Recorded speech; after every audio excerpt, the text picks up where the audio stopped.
So we are done with those steam tables and the relevant understanding.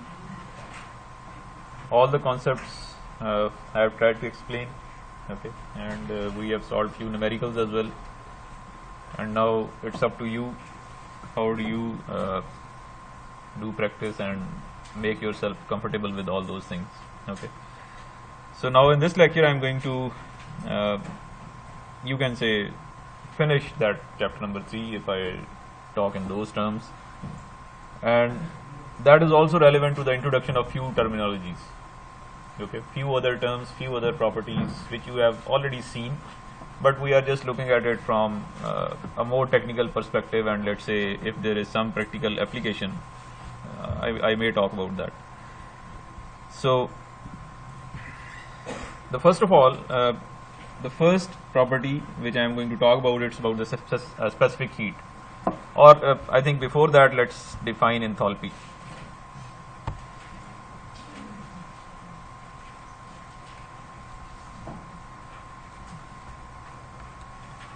I hope you have heard about this thing, enthalpy.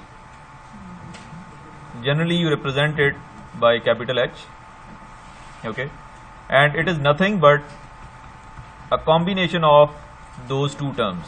That's it, right? So if you think about these, this physical quantity, this particular quantity, it is just a combination of two others, right?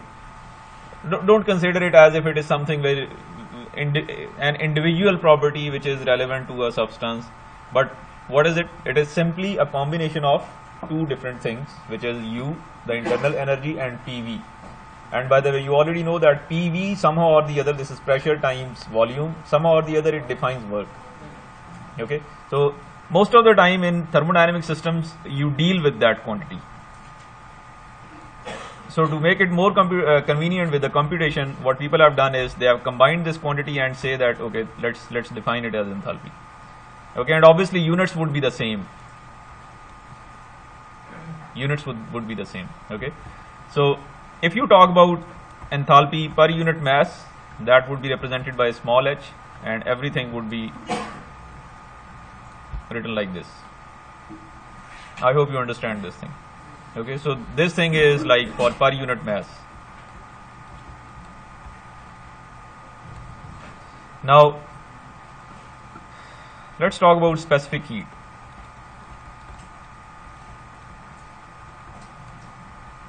Rather specific heats. Why? Because these are two quantities and generally they are represented by Cp and Cv. Now to define those quantities, Cv is partial U by partial T with smaller v as a subscript,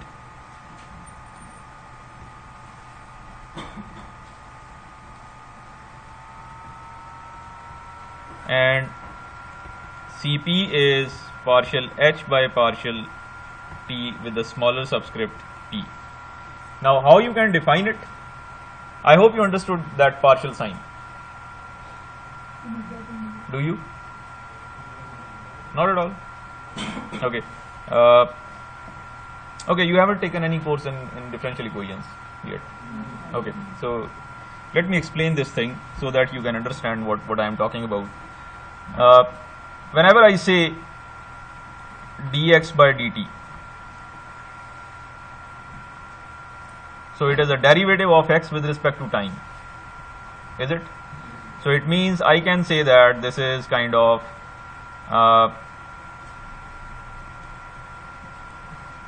rate of change of displacement. That's what you call it in your physics course, displacement, or you can call it like velocity, right? If I say now, just do not think about this thing. What is its physics? Just think of it in mathematical terms. It is giving you the change with respect to time. For example, if I say this, let's talk about this dy by dx. What is it? It is change of y with respect to x, and somehow or the other, if you want to approximate it, I am not talking about those functional forms, like for example if I say that y is equal to x square, so dy by dx would be equal to what? Simple as that. Now for example, if I say that okay fine, I don't have this relationship, but I have two values, y1 for x1 and y2 for x2. If I have these two values, so I can approximate this thing as delta y by delta x. I hope you know this thing from Taylor series expansion or things like that. At least you know this thing. So let's talk about this sign. This is D, and generally this sign represents ordinary differential equation sign. This is ordinary differential sign. Now what do you mean by ordinary differential? Come on, you know this thing. What do you mean by ordinary differential? Okay, this ordinary differential sign comes in when y is only a function of single variable x. When y is just a function of x. Now there are so many other things, like for example, sometimes there are variables which can be function of 2 variables, 3 variables, 4 variables, right? So those parameters, let's say z in this case, that can be a function of more than one variable, like 2, right? So in that case, how do you take differential? Then you say okay fine, you can take differential with respect to x, you can take differential with respect to, so in that case, once your dependent variable is z, once your dependent variable is dependent on more than one variables which are x and y, in that case you use this sign, and this is basically something which is partial differential sign.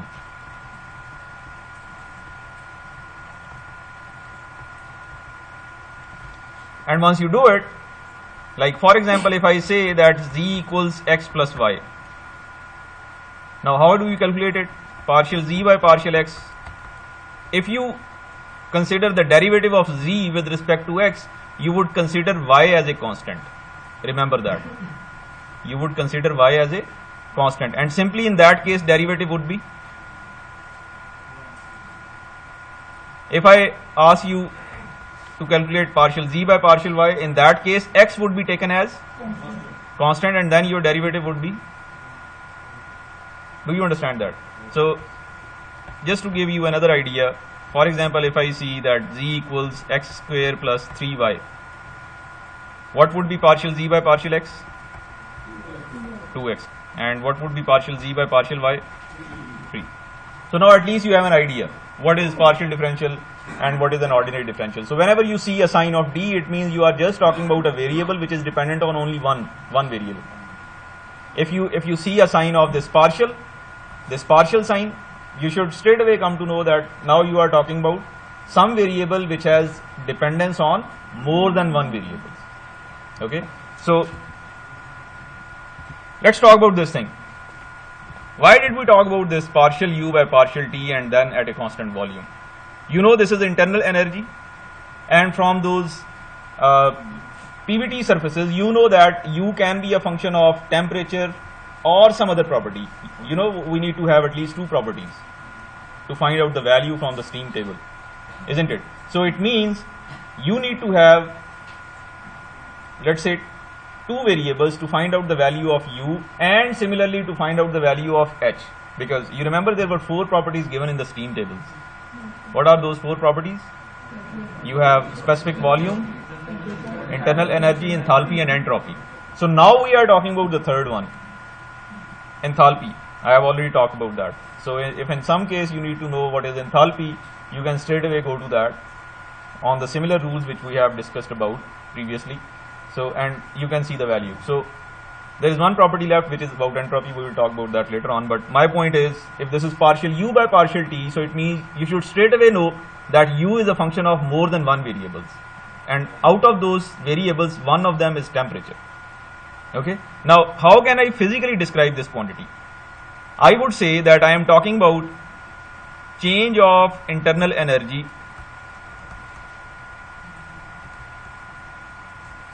This partial u is what? Change of internal energy with respect to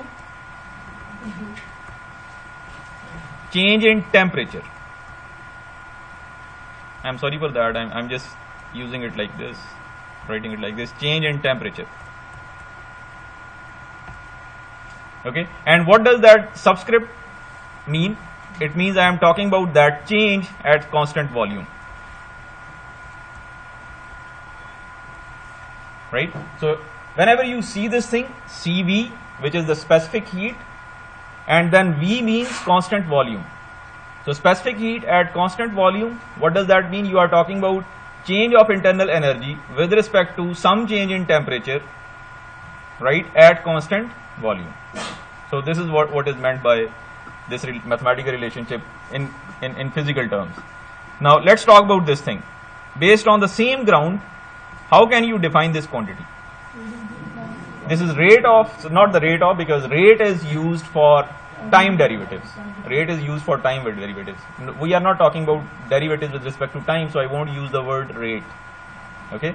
So now, how can I physically describe this thing? This is change of enthalpy with respect to change in temperature at what? Constant pressure. Understood? So that's how you define those two quantities. Generally, these two quantities,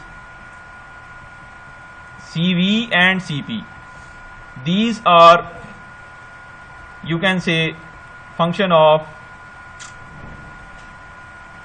temperature and volume or pressure and volume. Generally. Now, why I say that temperature and volume or pressure and volume? Because you know that temperature and pressure are interdependent. Once you talk about those steam tables, we either know temperature or we know pressure, right? And similarly, we can go to the specific volume and then we can find out at least two properties are required, right? So most of the time we need to have temperature or pressure, and similarly along with that we need to have volume. Okay, so CP and CV, generally they are functions of those. There are some plots given in your book, or you may find some tables in your previous books as well, physics books, where CP is shown to be a function of one of these variables. If you change pressure, CP value would change, or if you change temperature, CP value would change. Remember that, or CV value would also change. But generally, once you talk about the industrial application, now this is very important to understand, and somehow or the other it is very difficult for an undergraduate student to digest this thing. But at this, because you are in just at the start of your engineering training, one thing should be made very clear. In undergraduate, we do not talk about ambiguities in all those calculations, ambiguities, right? Although I have given you this definition, partial U by partial T at a constant volume, and then I have talked about that this CP is a function of temperature or this CP is a function of pressure, but somehow or the other you would be using the same values for all the numerical solving solutions, somehow or the other, right? You won't see the you can say change in CP with respect to temperature. You would try to keep CP as a constant, or you would try to keep CV as a constant. Like for example, before this class you might have heard about in your previous physics classes that, okay, if this is water, take CP equals this thing. You don't even look for temperature, you don't even look for pressure. Now why do you do this thing? Most of the time we talk in terms of averaged quantities. Averaged quantities. Averaged quantities means that, for example, what do you mean by average? For example, if I ask you what is your CGPA, now what does that mean? It is kind of an averaged quantity, right? So if I talk about some local GPA, now what do you mean by local GPA? It means what was your semester GPA. Do you understand this thing? So there are two types of properties. Although all the properties are dependent on some other variables most of the time, but what you do is generally to perform your calculations in real-time problems or in real-time applications, you talk in terms of averaged quantities. Okay, so but by the way, this thing is done to avoid so many other things, to avoid cost, to avoid the search in a bigger database just to look for a quantity, right? And you can say, so many resources need to be put in to calculate those local properties. So what you do is you generally talk in terms of average quantities, and most of the time they give acceptable results, most of the time. Okay, so and whenever I say acceptable results, I talk about the percentage error up to 5%, 5%, or let's say 7-8%, not more than that. You can't say that, okay, I'm going to talk about the average property and my error percentage is like 50%.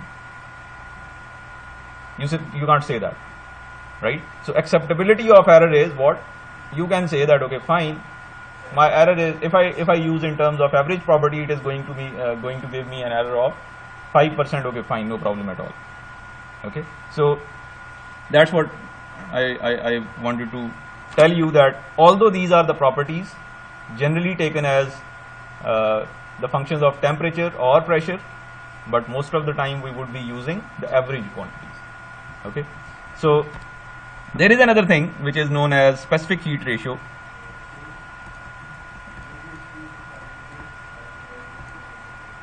Specific heat ratio.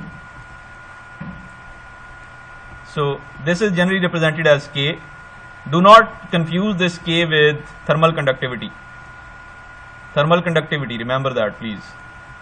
Okay, thermal conductivity would have its own units, and by the sense of the question you should be able to understand that whether you are going to talk about thermal conductivity or let's say specific heat ratio. Generally it is represented by a ratio between Cp and Cv. Okay, and would there be any units associated with this quantity? Not at all. They are going to have the same units.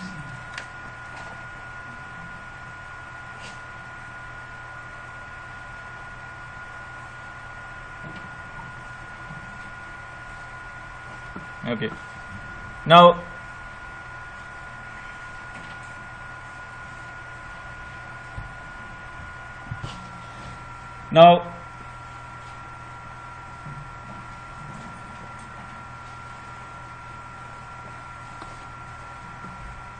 I hope you understood what is specific heat ratio. Okay, so let's talk about the compressibility chart, or before that let's talk about universal gas constant.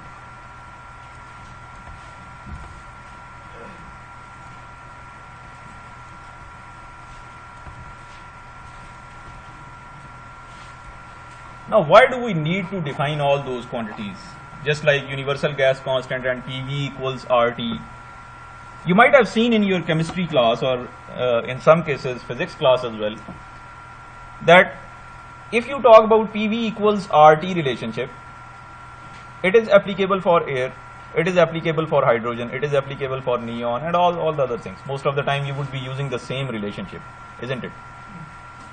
And from that relationship, I am just considering it as an example, and you would see in your engineering courses that it is a tendency among the scientific community that they try to find out the similarity between the properties of different substances. Why? Because in that case they would define just one mathematical relationship which is applicable to all the substances. Okay, now for example, if you just talk about the PVT surface, what did I tell you? I told you that this kind of PVT surface would be similar for all the substances. That's what we talked about, right? But just think about the situation where all the substances have different PVT surfaces. Now how much data and how much experimentation is involved to calculate all those relationships and to store all the relevant properties? How much effort needs to be put in? Just think of it. So why do we need to do this thing? Just to see all the properties and their relationships in one simplified form so that it can be applicable to all. So what you see is that this kind of study, this universal gas constant and let's say that compressibility ratio, which I am going to define now, compressibility factor, sorry, those are basically part of those efforts to bring everything onto the same ground so that we can talk in the similar terms for all the substances. Okay, please remember this thing. Now this universal gas constant, quite astonishingly, or you can see that how beautifully nature has designed all its systems. there is a quantity which is, let's say,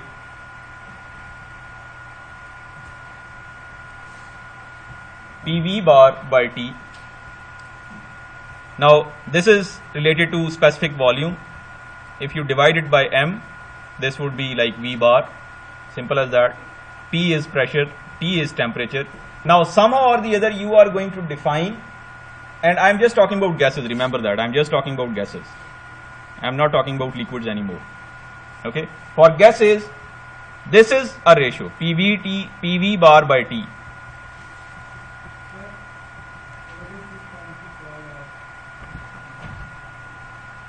If I draw this ratio, PV bar by T, if I draw this ratio against pressure, and obviously I can change the pressure and I can fix the temperature. I can change the pressure, I can fix the temperature. Now, if the temperature is fixed and it is known as T1, this would be the plot. For example, if I change the temperature, this ratio would change with respect to that T2 just like this. For example, for T3 it may be going like this, for T4 it may be going like this. And if you extrapolate all these curves to zero pressure, by the way, this line is defining pressure value of 0, isn't it? Just like y-axis defines the x value of 0. So this line, at this line, P is equal to 0, you know that. Now if you extrapolate all these curves, they would converge to a single point. Okay, and that point is defined as R bar, which is generally known as universal gas constant.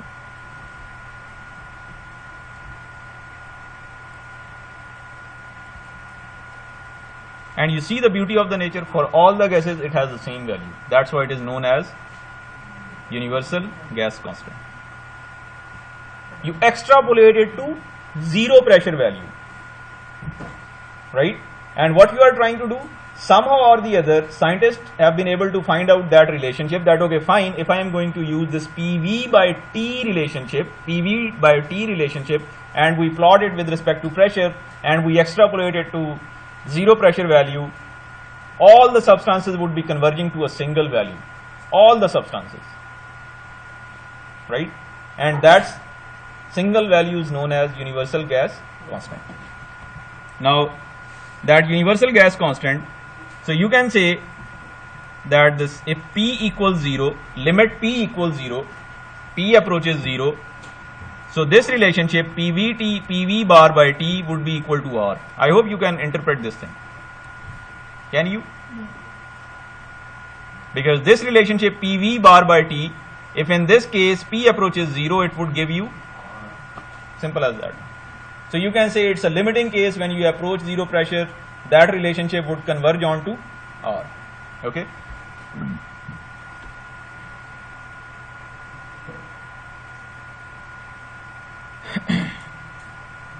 So that R value is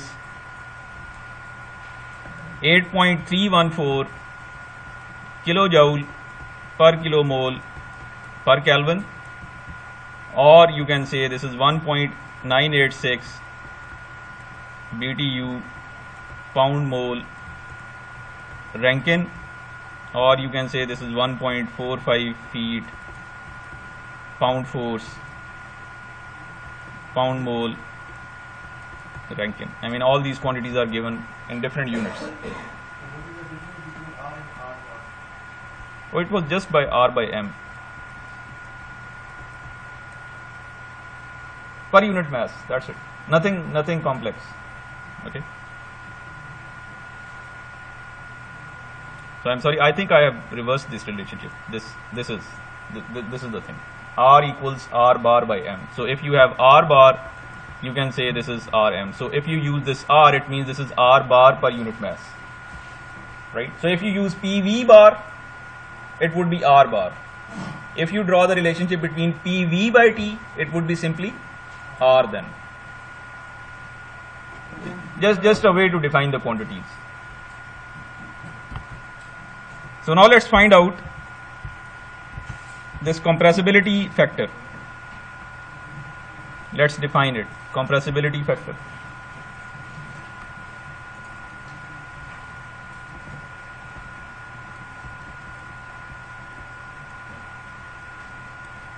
That compressibility factor is denoted by Z, and generally you represent it by PV by RT.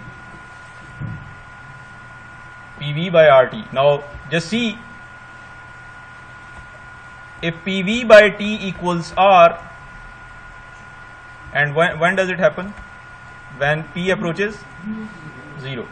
If I say that in this case, if PV by RT, what should be 1, right? So this ratio is generally represented by Z, and for 0 pressure value it has got a value of 1.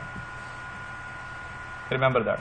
If you somehow or the other, if you just see this Z, you should straight away know that you are talking about this ratio, PV by RT. Okay. So you can say, to make it clear, let's see what would be this value, 1. Right?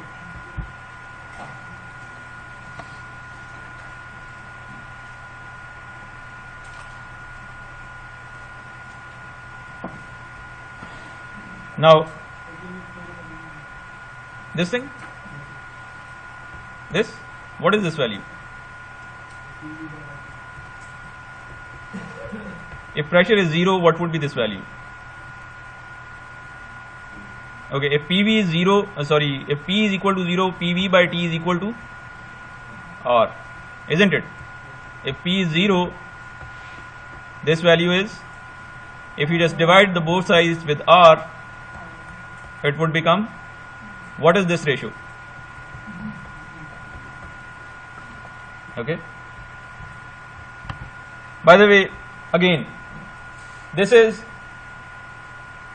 compressibility factor, and you can see it is PV by T. It is just trying to define some relationship between pressure, volume and temperature. Somehow or the other it is going to define the relationship.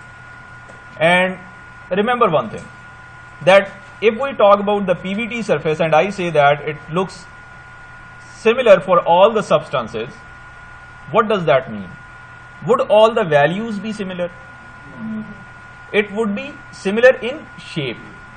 It would be similar in shape. Now if they are similar in shape, I would say that those surfaces are qualitatively similar. I would use that term, qualitatively. I won't use the word quantitatively. There are two things, qualitatively and quantitatively. Now qualitatively means they look similar. If that surface is going like this, the other surface would also be going like this. Now if I say that I need to make them quantitatively similar, what does that mean? I need to somehow or the other, I need to define some parameters where their numerical values are the same. Where their numerical values are same. Just like, for example, if I talk about universal gas constant, it is quantitatively similar same for all the substances. Do you understand that? Now if I define this quantity PV by RT, which is the compressibility factor Z, if I say that I need to draw it as a function of, let's say, pressure or temperature or whatever it is, I need to draw it for a certain substance. Obviously it would give me different curves for all the substances. Some curves would be going like this, the other curves would be going like this. That's how we can define it. Do you understand my point? Now the thing is, again, what is the difficulty for scientific community? You can't define the relationship for how many materials are there in nature. Infinity, thousands, right? So can you define those 1,000 relationships for every single material? So somehow or the other you would try to find a qualitatively or quantitatively similar relationship. Okay, that is my point. Now once you try to define generalized compressibility data or which is also known as Z chart, and that Z chart is given at the back of your book. I would try to solve 1 or 2 problems in the next class related to this Z chart, but for the timing I'm just going to make you guys introduced with this thing. So generalized Z data chart, what you can see is to define those quantities, like for example for those Z data charts you would see either it is defined with respect to this PR or TR. And what are those? These are known as reduced pressure or reduced temperature quantity. Reduced pressure or reduced temperature quantity. Now what is this PR? This is basically a non-dimensionalization of pressure. Non-dimensionalization of pressure. What do you mean by non-dimensionalized? Whenever I use the word non-dimensionalized, just think that I am trying to make it unitless. Whenever I use the word non-dimensional or non-dimensionalized, you should straight away understand that now I am talking about what? I am trying to make the physical quantity unitless. Like for example, if I divide this P with some quantity P, both are pressures, this would be unitless. This would be non-dimensional. Now what is this PC? This is basically, this PC is critical pressure. This PC is critical pressure. Similarly this T, if you define T with the critical temperature, so now we are going to talk about that critical temperature. And I hope you understand this critical pressure and critical temperature. Do you remember that critical point on the PVT surface? So the pressure value at that critical point is what? Critical pressure. Temperature value at that critical point is what? So if you define any pressure value for any substance by its respective critical pressure or temperature by its respective critical temperature, so you would say that you are going to talk about the reduced temperature. Reduced temperature. Although these quantities are unitless, but what is the advantage? The advantage is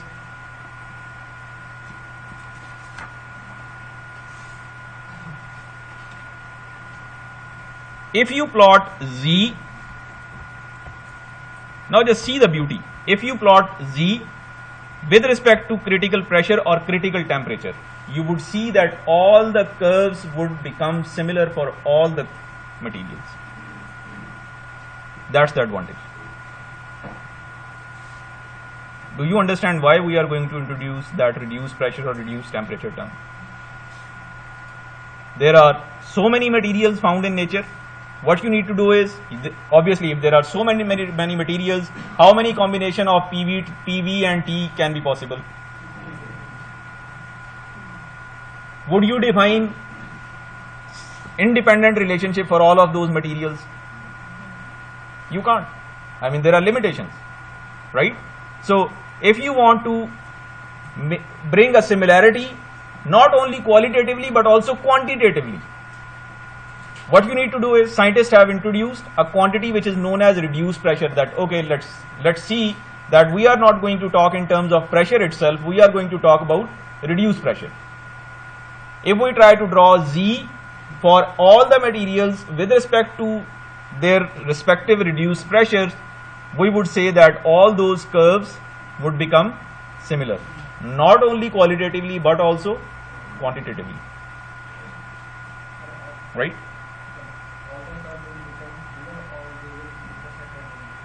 No, they would not intersect. I mean, they would become similar. I mean, that curve can be used for any material, right? So I would show you those charts and I would show you those tables in the next class once I would solve few problems. But what my objective is just to make you guys introduced with those quantities.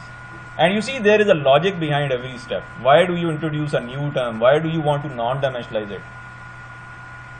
You see how a complex situation can be converted into a simple one by just changing the variables. Okay, so this is the point.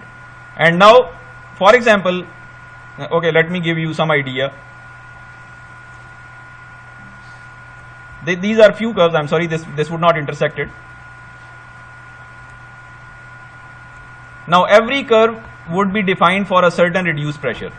Every curve, let's say this is 1 reduced pressure, this is 2 reduced pressure, and that reduced pressure value can be like 1, 10, 2, whatever it is. Sorry, reduced temperature. For every curve you have the constant temperature, reduced temperature, and you can see that this curve is applicable to all the materials at the reduced temperature.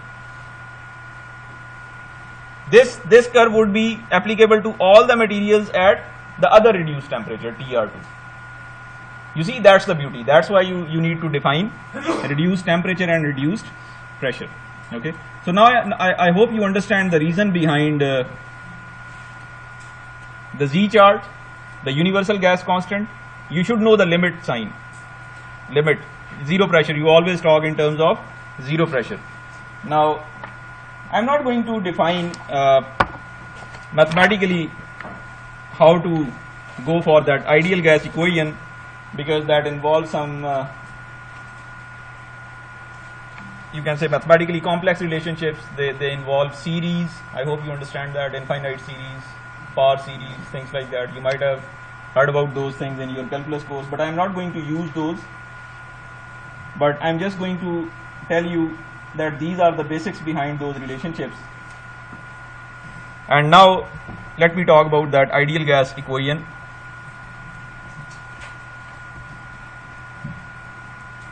This is basically equal to PV equals RT. And this is for what? Come on. This is for what pressure value? For what limiting case, you can say. You see that you are going to talk where pressure is very low. Where pressure is very low. In that case, just consider this PV by T was equal to what? Or when pressure was approaching zero, it was very low, right? And in that case, you said that PV by RT equals 1. In what case? Pressure is 0. Pressure is not exactly 0, by the way, it is approaching to 0, it is very low. So in that case, you would say that it is equal to PV equals RT. So that relationship is valid for what kind of pressure conditions? Low pressure conditions. Although you would be using it for the other conditions as well, but you know that there would be some error, but that error is in the acceptable range. You see, that's the difference between the ideal situation and the practical one. In the practical one, it is very hard to define those kind of relationships, to define those PVT surfaces and things like that. But what you do is, you try to use the available data with the acceptable error margin. Okay, and that is something which is known as ideal gas equation. This is specific volume. If I use this bar, then I would put another bar over there. Right?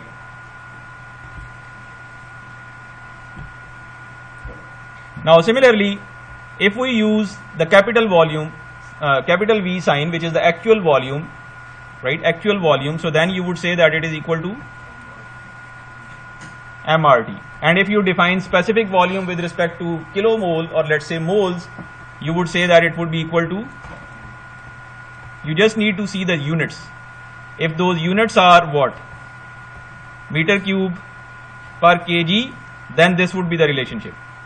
If these units are meter cube per kilomole, generally we use that kilomole, then this would be the relationship. Understood? So I hope you understand why, when do we use M, when do we use N. You should be very clear about that. And as an engineer, I won't mind if you use that relationship for the other pressure values, but you should understand that this relationship is theoretically valid for what? Ideally valid for what? Very low pressure. Sorry?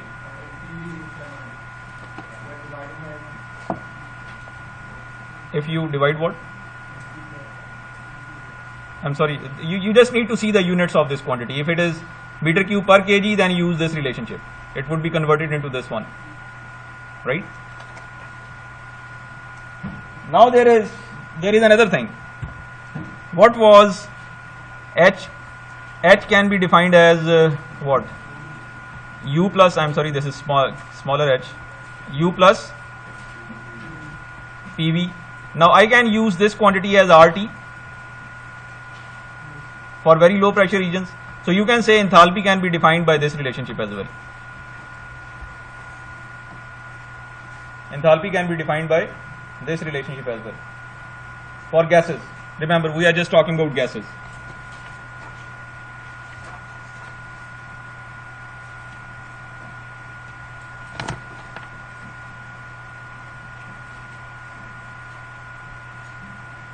Understood? Okay. Now, how can we find out internal energy? For example, if some or the other, I've already told you that I am not going to talk about the methods to find out or to compute or to measure Cp and Cv, which we employ in real-time experimentation. But what I can say is, if you have the value of Cp and if you have certain temperature difference, you should straight away come to H. If you have the value of Cv and you know the temperature difference, the first temperature and the second temperature, initial and the final one, you should straight away go to U. Like for example, for ideal gas models,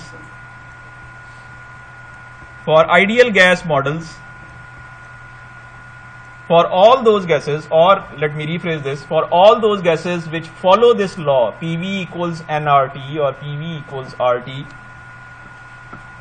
U is a function of temperature only. For all the gases which follow that law, ideal gas law, U is just a function of temperature.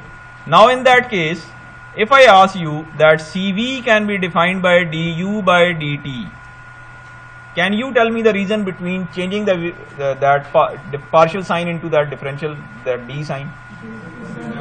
Why? Because now in this region, in these conditions, that U has become a function of only t, of only one variable. So now I can convert it into d. That partial sign would be converted into d.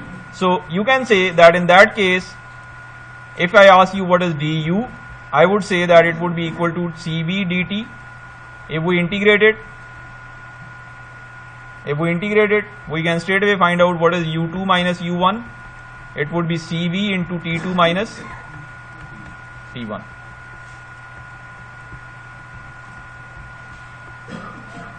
Understood? Similarly, for the same kind of gases which follow that ideal gas law, generally they do, and if they deviate, it is in the acceptable range for the most of the practical conditions. So H2 minus H1 can also be written as Cp into T2 minus T1, or I would say that this delta H would be Cp delta T. Similarly, delta U would be Cv delta T. Okay, that's how you can define those quantities.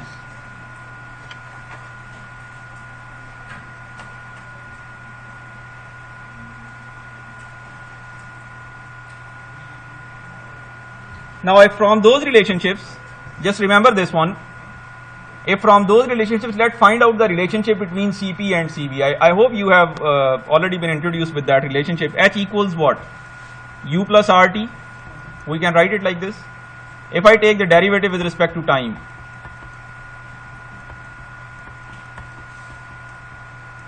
what is this quantity? Come on. What is this quantity? So from this relationship, which one is the bigger one? Which specific heat? And by what amount? Understood? So now you should be able to understand what those quantities are. Okay, fine. We are going to use those quantities in those conditions. If we use that quantity, you know that what is the error margin. You know that you are not talking about the ideal situation, but at least you are trying to approximate the situation in the best possible way. Okay.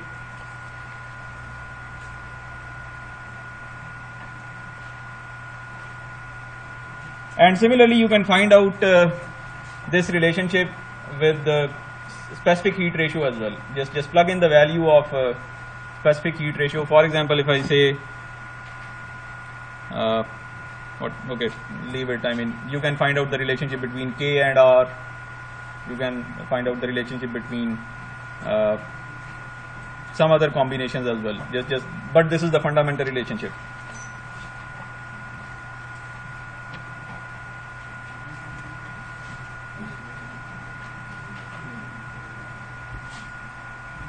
So let's meet next Monday, inshallah, and we would finish this chapter and I would start the next chapter as well, inshallah. Okay.